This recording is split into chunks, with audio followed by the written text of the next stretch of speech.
just providing transforming moments of the women around us, the people whose lives we're ministering to. And then this Christmas, that just happened, my family was together, all 10 of us, and we had the most incredible Christmas where we as a family went through a transformation in terms of agreeing to be a ministry team together as a family.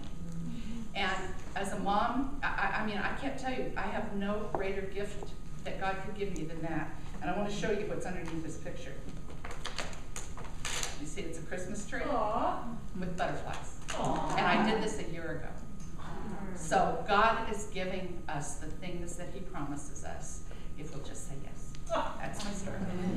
Awesome, you guys. Thank you for sharing, both of you. That's great. Any questions for Pam? Any questions for Bern? Anything? Cool. So we'll go ahead and thank you guys for sharing your stories. And I think that, you know, as you go through this and everybody has an opportunity, you're going to find things that kind of resonate from other people's stories with your own as well. So it's something that you can really kind of build off of. And it's, I think just kind of like as a side note, it's always important to remember those things as, I think as you're even preparing as a facilitator, that sometimes, you know, what's going to happen is, and I don't know how well you'll know the groups that you're with, but you know, as you go through and start to understand maybe some of the questions that they have or the things that, and as you go through the materials, how you can even, you know, maybe highlight some things that kind of can resonate with based on what you know of the people. So today what we're looking at is it's the first kind of teaching session that we have, or the first session of where we've listened to a CD and then we get into the materials, and it's on scriptures. So first thing I want to do is just talk a little bit about the CD. Hopefully everybody had a chance to listen to it.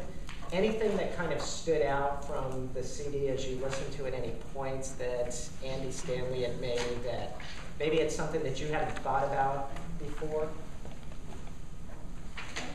One thing, I really was astounded by the evidence, the actual evidence of the papers, you know, physical evidence of how they found so many different pieces throughout the world and how they all match, and it's just such insignificant differences. Like if I had my class try to copy a paragraph, the number of pieces that would actually be the same, probably wouldn't be the same compared to what they found in terms of the actual documents in history for the Bible. So I was really dumbfounded by that and pleased, actually. Right. It is pleasing. How many of you have ever thought about kind of just where the Bible came from, you know, just like how it came to be? You know, I don't know how much time that any of you have ever spent thinking about it or looking into it, but it is interesting to kind of start to hear some of the background behind it. So any other kind of like highlights from the CD that anybody like to, observations? You know, I just thought it was good points that Andy gave. You know, when people are doubting the Bible, or how can you really prove that Christ existed and so forth. And going back in time, in the past I've used Alexander the Great as an example, but Andy didn't go back nearly that far. How could you even prove that you were in church last Sunday? Right. I mean, you could say you were, but maybe you lied, or maybe your friend lied for you, or maybe it was rather humorous example. Right. I thought that was very useful. It was a humorous example. I always like his example of the Roman scribe being directed to write the emperor's history. That always grabs me, you know. All right, you're going to be my scribe for 20 years. You're going to write my history, and if you do it wrong, I'm killing you. So, you know, there you go. Anything about me that I don't like. I love that. I think that really helps people kind of grasp what they heard in history books a little bit. So. I liked also the point he made about how we automatically discredit the supernatural. It's almost, you know, not even a logical thing. We can't even factor, and it's, you know, that's most of the critics of the Bible. Well, you can't count that. That's talking about something that's scientifically impossible. And that being said, that is what I never, believing in the Bible, I always wonder, well, what is a person's issue with the Bible? So he explained that that's often what it is. It's the supernatural, and people rose from the dead, or Jesus rose from, not people, but Jesus rose from the dead, and that just doesn't make sense, So as I was like, well, what can't you believe? I have felt that way.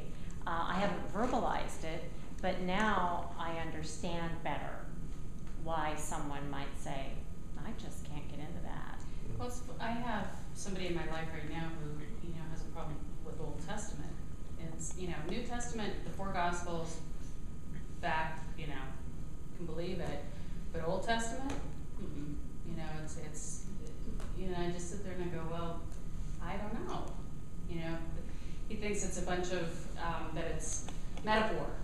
It's all metaphor, and that none of it really actually happened, but it's, so I don't know how to respond to it, and I don't. Well, see, that makes sense to me. I had issues with the Old Testament when I was brand new to church. And somebody, I thought really smartly, suggested to me stay out of it for a while. Stick around the New Testament until you get comfortable with the Old one. All right. Yeah. And that really worked well for me. Yeah. I Just avoid it completely. All right. We don't talk about it. I think that's one thing that Bible studies have helped me, is to understand the Old Testament. Mm-hmm. And it's been helpful to have someone that has gone to all the effort to go back to all of the histories and different versions of the Bible, and to pull things together in a way that I could understand, because it's confusing, and I can understand why someone would feel that way. And I really didn't ever ask about it until I got into a Bible study that started teaching me, and then it kind of made sense then. Well, the other thing too that I think is so true about starting point, the comment that you just made, is the comment that person makes today, if they're in starting point, will be a different comment 2 weeks from now. This is what I love about this discussion, is that for people who process verbally, as I do, as you say it, you're actually listening to what you say and going, yeah, I don't think that's so true anymore. Or as the weeks go on and you're processing what you said last week or the week before, you're actually changing your own perception of things as you go through this. Just as you read the Bible today, it's different for you than it was a year ago kind of thinking. It's a lot of what starting point is really about, people having an environment where they can speak safely and notice that their thoughts and points of view are altering and changing and transforming as they go through the 10 weeks, which is what makes it so incredibly lovely. And I just wanted to comment too that Andy Stanley is so modeling graciousness at the end of that CD when he talks about, if you're sitting in the audience and you're thinking, I can't believe anything simply because it's of the supernatural. I've never done it, so I can't, I've never done it, so couldn't have happened. Well, exactly. Isn't that a beautiful thing that he did? I think he really helps the listener on the CD put themselves in that place, and without, pointing a finger at them. I thought he delightfully admonished them. Yeah. It's interesting because I just this week there was, or last week, there was a thing on Nightline, and they referred back to a video that was on their website, and so I went onto it, and it was actually, they had 2 guys. One was Kirk Cameron. I saw the same show. I don't know if it, that awful man, that Mark, what's his name? Mark Stinson, Mark Sampson. It had Kirk Cameron and a guy by the name of Ray Comfort, and then they were debating 2 atheists, and then it was being facilitated by a guy, Martin Bashir, who did the Michael Jackson interviews, that were real famous. But one of the things that the premise on this was that they were going to try to scientifically prove the existence of God. And it actually was like one thing as I was looking at it, it was difficult to scientifically prove God. They were pointing to a lot of things, but then the atheists were always kind of debunking it. And I kind of thought a little bit about the material and how we were going, how Andy Stanley had positioned it was that it's not so much you're trying to prove things scientifically, it's more like it's an event. How do you prove an event? How do you prove that you went to church? Exactly. It was an event. You cannot recreate, in a That lab exactly. and da-da-da-da, Yeah. so, yeah. Yeah. So it's I think that's a really kind of important point. That's one thing that kind of stood out to me as I listened to that, is just it kind of changes the whole way that when you talk to people about things, because there's a lot of different perceptions about the Bible and how we got that, and as soon as somebody throws out, but don't you know that a bunch of people got in a room and they voted on and they threw certain things out. As soon as you start to hear that, it kind of starts to throw in like, well, maybe that's true, but then you kind of start to understand a little bit more of how many documents there are, the historical context of it. So, but that's so we'll have that. So you listen to the audio CD each week, and some of them are like direct tie. I mean, this is some things that you'll find out is it's a direct tie to the material, and you can kind of tie it together really neatly.